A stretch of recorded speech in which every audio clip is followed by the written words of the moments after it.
Hello you guys, welcome back to my channel. I'm so glad that you're here. Today is all about nesting. I am, 39 weeks pregnant with baby number 3, and you're going to get to see all the stuff that I'm doing to prepare our home for baby. Hopefully this gets you in the mood to organize some things, declutter, or nest with me. I know a lot of you guys are also pregnant here too, so let's jump right on into it. Well, good morning, you guys. I'm actually not even sure if it's morning for you where you're at and when you're watching this, but it is definitely morning for me, and it is early morning at that because why? We woke up early this morning to go do a 5K. Thankfully, it's going to be great weather out for it. This morning will be about 60 degrees, and later today will be around, I don't know, I think they said like mid 70s, which I am totally pumped for. I love this springtime weather. I'm all about it. Have you guys seen that meme though, where it's like you have to know what kind of family you're marrying into? Is it the type of family who on Thanksgiving Day just cuddles up on the couch and sleeps in or whatever and then makes all their food? Or is it the type of family who wakes up at 4 a.m. and decides to do a 5K? I definitely married into the latter, although we have some people on the other side of that spectrum too. And I love it. It keeps us busy. It keeps us going. It keeps us mobile.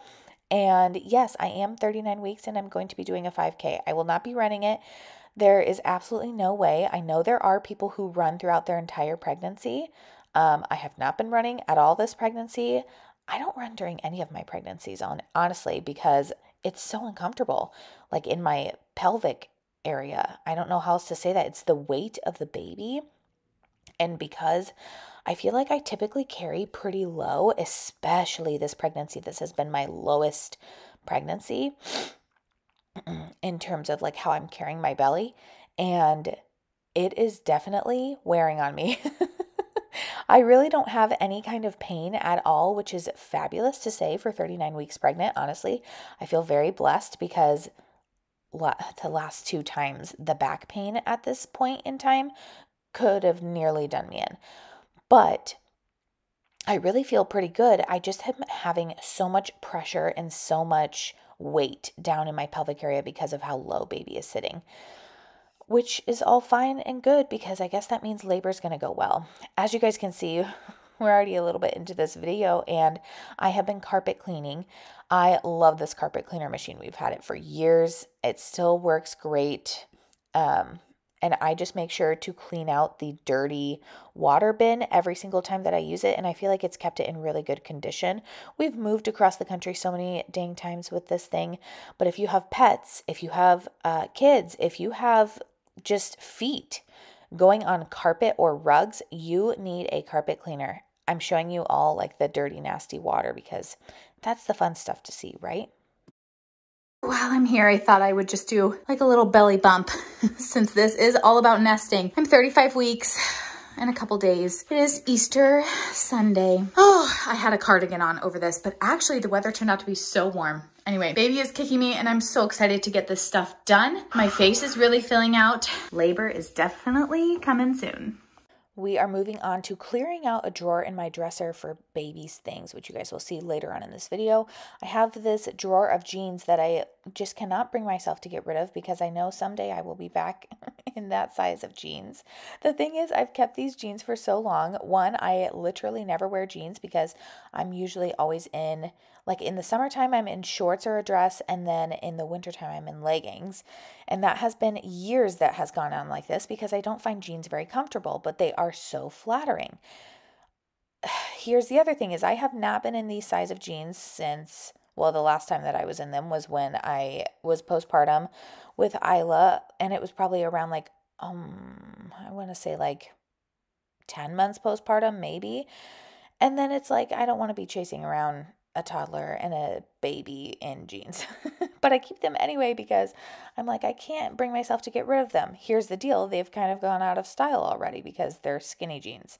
And I guess that's not in style anymore. But anyway, all I did was hang them up on hangers. And I really liked the look of this and made sure that the drawer was all cleaned out and ready to go for baby stuff.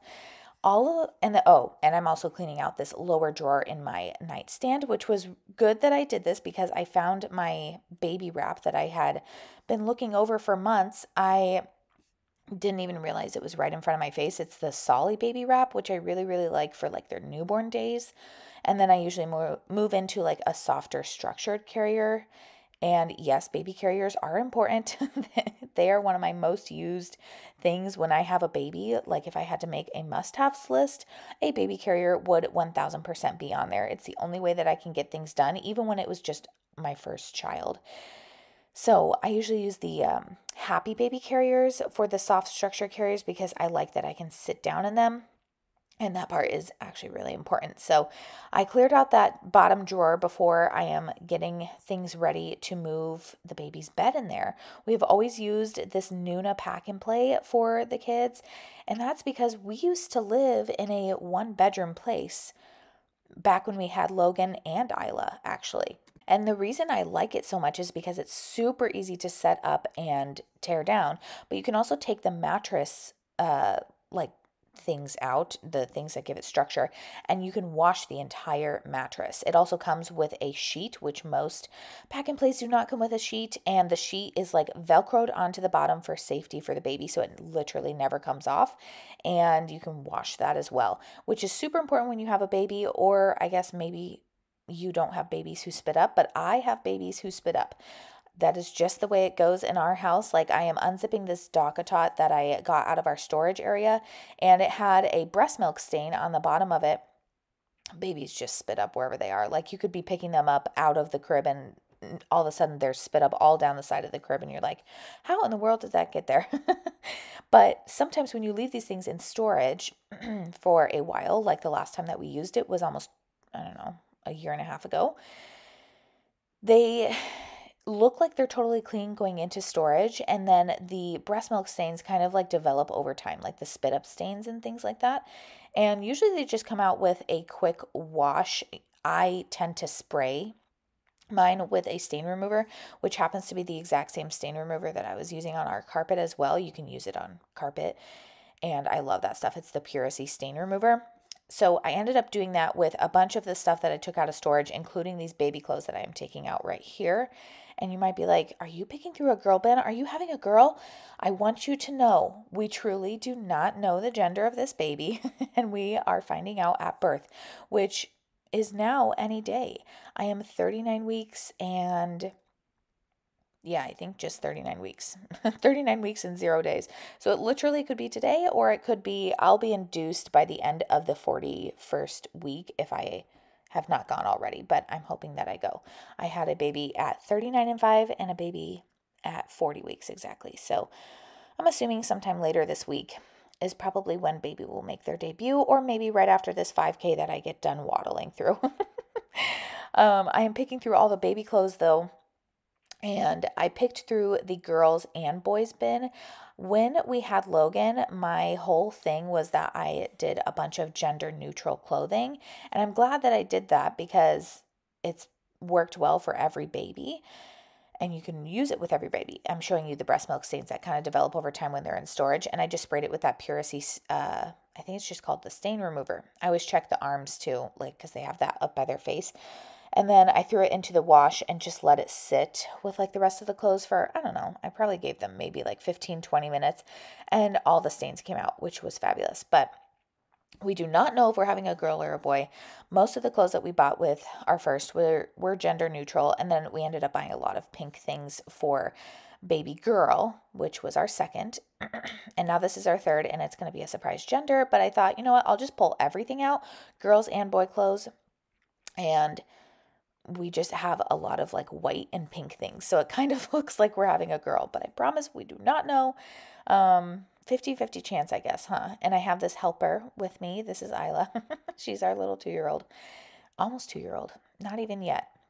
I'm getting ahead of myself, but I took out all the baby blankets as well and started up a load with that. I think I just did it on warm.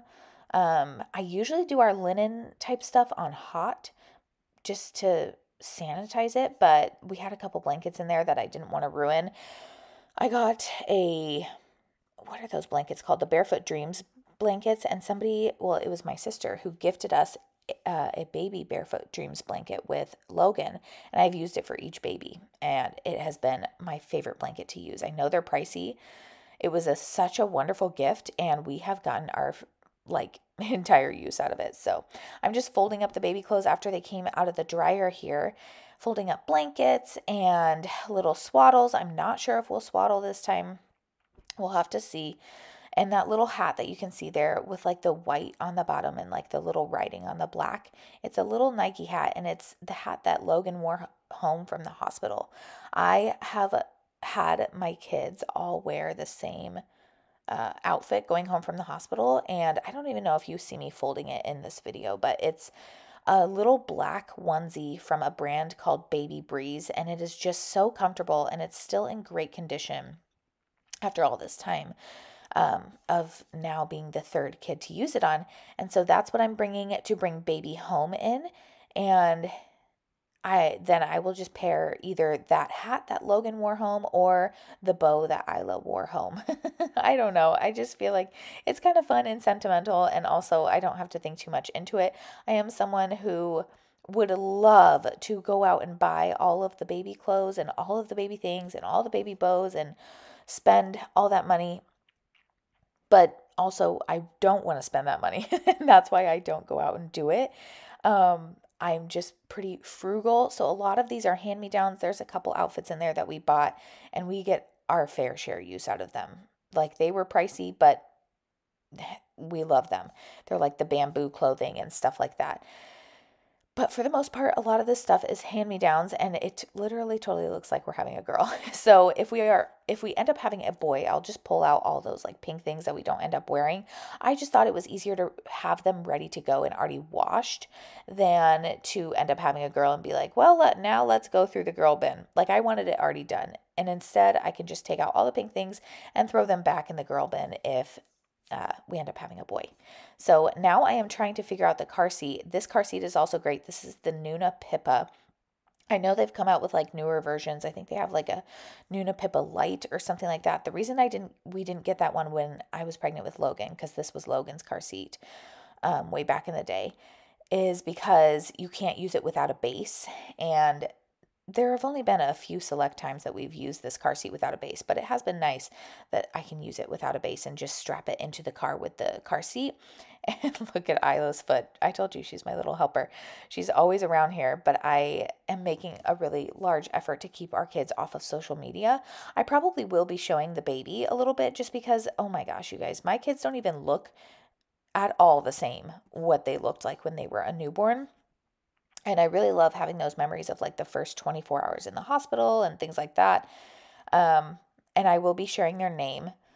But just as they grow and stuff, I don't know, keeping their privacy I think is really important. And it's actually mainly for safety reasons in my opinion.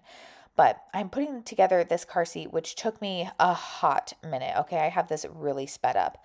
But once it was done, I was like, oh my gosh, there's going to be a tiny baby in here. Like, this was one of the things that I was like, a baby is coming and they're going to be so tiny. It's so true. You do forget how tiny they are. Oh, those little newborn days and the newborn snuggles. And I know when you have your first, you really don't have anything to compare it to. And so you're like, yeah, they're small, but you just don't even see the growth happening in front of your eyes. But when you have two other kids who are at different stages in their life, we will have an almost 4-year-old and an almost 2-year-old when the baby is born. It's like, wow, they grow so fast. And oh my gosh, they are so tiny, which you will see later in this video. I do a diaper drawer in that bottom drawer of my nightstand right there. And I think that's going to be a game changer, by the way. But I compared the new baby's diapers and Isla's diapers because she's still in diapers. And, well, she's not even 2. So, let's not even go there. But I was like, oh my gosh, the growth that happens in that time. It's insane. I know the newborn stage can be a little much for some people. Some people don't love it. I personally do love it. But it just goes by in literally the blink of an eye. And then you look back and you're like, where did that tiny baby go who was sleeping on my chest and was just so happy to be anywhere near me? I'm sure actually that probably comes more with teenagers and stuff like that. Maybe, I don't know. My kids still love to be right on top of me. all the time. I'm not sure about you guys.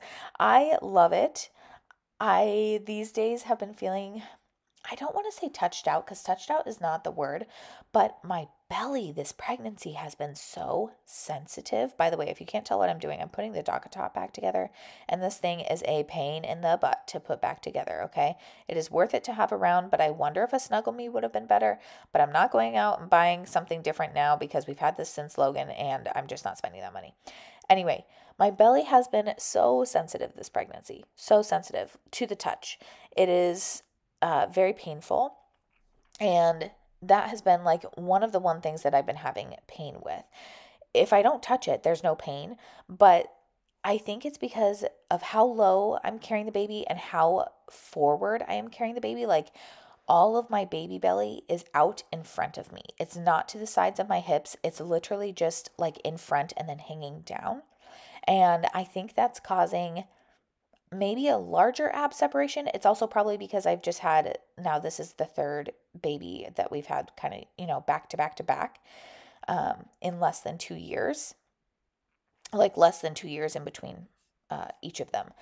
And so I think, everything's just a lot more sensitive. I've been feeling things a lot more, like when I feel things in my pelvic area, like from the baby inside, I'm like, I never felt these things with the first. Like my body's just a lot more, I don't want to say worn out because I don't feel worn out, but it feels like it's just a lot more sensitive because it's been through it before, and the muscles have like muscle memory and / are getting weaker. We're trying to keep up with those Kegels, y'all, but man, sometimes even just getting my water in a day while chasing around 2 toddlers can be, I just tend to forget that quite a bit. I am so enjoying this stage in life right now, though, of having 2 toddlers and then about to have a newborn. I'm sure there will be some hard moments, just like there are hard moments with being pregnant and having 2 toddlers. But I'm just loving this stage. Like I get some immense grief when I think about my kids growing up and not wanting to be on top of me all the time. Oh, but that was the point to that story of how sensitive my belly is that when the kids climb on me, because, we set boundaries and stuff, but they're so little that sometimes they forget. And it's easy to forget that mom is in pain, right? Especially when mom has never been in pain your entire life. And that is such a blessing. But sometimes when they climb on my belly, it is like, oh my gosh, the lights go out in my head because it is that painful. I've knocked into a counter a couple of times, and that about nearly makes me pass out because it is that painful. I can really see my ab separation this time, and I've never seen that with either pregnancy by just standing there. So that will be an interesting thing that I will get on fixing when it's time postpartum, but I am so excited to see what my body does to heal this time. Like I am so excited to watch that process happen because I know now that I can, like, I'm doing major air quotes with this, but get my body back, right? I know that I can get back down to a comfortable weight for myself. I've done it twice now, and I've actually been in the best shape of my life each time I've done it. But I'm excited to see like how my body does, like coming back down from a third baby. So anyways, I have this little corner set up. This is the baby's nursery. And this is the diaper drawer that I am making right here. You guys saw me setting up the whole bed. I like to keep the pack and play next to our bed. It is so wild this time to not be in a 1-bedroom. That has been like quite an adjustment for me as well. I'm sure it will continue to be with the new baby coming. It's just so weird to actually have space like to put things. But that's why I have kept baby things so minimal, is because we did not have a lot of space, and I have bought nothing for this baby. And you know what? I learned that we can live with just a few essentials, and it totally works. There are no problems with it, and I don't have a ton to clean up. Look how tiny. Oh my gosh. Okay, let me show you what's in this diaper drawer right here. This is right next to my side of the bed, and I have it in the bottom drawer. I might switch it with the top drawer. We'll have to see how that goes. But down here I have, these are a bunch of burp cloths. I think I got them in like a 6-pack on Amazon, and I've used them for all 3 kids. They're great. I also have a swaddle down here, 3 of the hospital swaddles that are just a little bit tighter. You can get them like a little bit of a tighter swaddle. If we decide not to swaddle this time, which we didn't last time, these are also great to just keep around as like like a burp cloth over your shoulder, or just using to cover the baby like while they're sleeping on your shoulder or something like that, or even putting under their head. Obviously, all of this is like while you're supervising them, but my kids tend to spit up a lot, so we usually need a lot of things like this, and we're doing a lot of laundry like that. A little blanket in here, not sure how or when we'll use that, and if not, I can relocate it somewhere else. I also have a ton of little newborn diapers in here, which, oh my gosh, they are so tiny. I cannot even believe. I also have some of Isla's diapers in here, which are a size 4, and look at this. Look at the difference in size. It's so crazy. So I'm keeping a bunch of diapers in here, and then I will also keep wipes in here as well. I just don't have access to them right now, and I may not even keep them in the drawer. I might just keep them on top of the nightstand, because I usually need them a lot more frequently, and I wouldn't want them to leak in a wooden drawer like this and not know. So that is the diaper drawer. Now we are moving on to the diaper bag, and you're probably like, what? A mom of 3? This is like the tiniest diaper bag ever. I don't like to carry a lot of stuff. I just don't like being like a pack rat and lugging things around. And not that I think you're a pack rat if you have a major diaper bag. For me, it becomes pack rat. I have tried that before, because then I just end up having so many things at the bottom of the bag that I don't need. There are some moms, though, who love to be prepared for every situation. And if that helps you, more power to you. This is a mini size diaper bag. I go into explaining that here in just a second, but I like to be minimal. As far as the diaper bag, it's been so long since I've carried a diaper bag, but I'm sure I will need to now that I have a little newborn, or will have a little newborn. This diaper bag is from Miss Fong on Amazon. I'll try and link it down below. And then I just got this strap, I think also off of Amazon, but I feel like it gives it something a little extra. Clearly the kids have colored on it. I literally have run this thing through the machine wash several times, and I really like it. And I just wasn't willing to spend more money on a diaper bag. So in here, I just have a diaper changing pad in the back here. I wish this one wasn't so bulky, but it came with another diaper bag that I got that actually didn't hold up as well as this Miss Fong one. And then I have an extra onesie in here, and then I have 4 newborn diapers here. I will also put a stack of wipes in here, like a thing of wipes in here. I think that should probably do it, unless the baby ends up taking a pacifier, but I highly doubt it. I am usually their human pacifier. And then I'll probably keep an extra swaddle in the car, just because it might be a little bulky in here. This is like a mini size diaper bag because I don't like to carry a lot of stuff. I'll pack some extra diapers in the car as well, with maybe another onesie. Yeah, and then I gotta remember to put wipes in here. Have to remember wipes. Those are important. So this one, easy and done. Thank you guys so much for watching. Next time you see me, maybe I'll have a baby. Who knows when this little baby is coming, but thank you guys for joining me and spending time with me today. I really appreciate it, and I'll see you next time. Bye.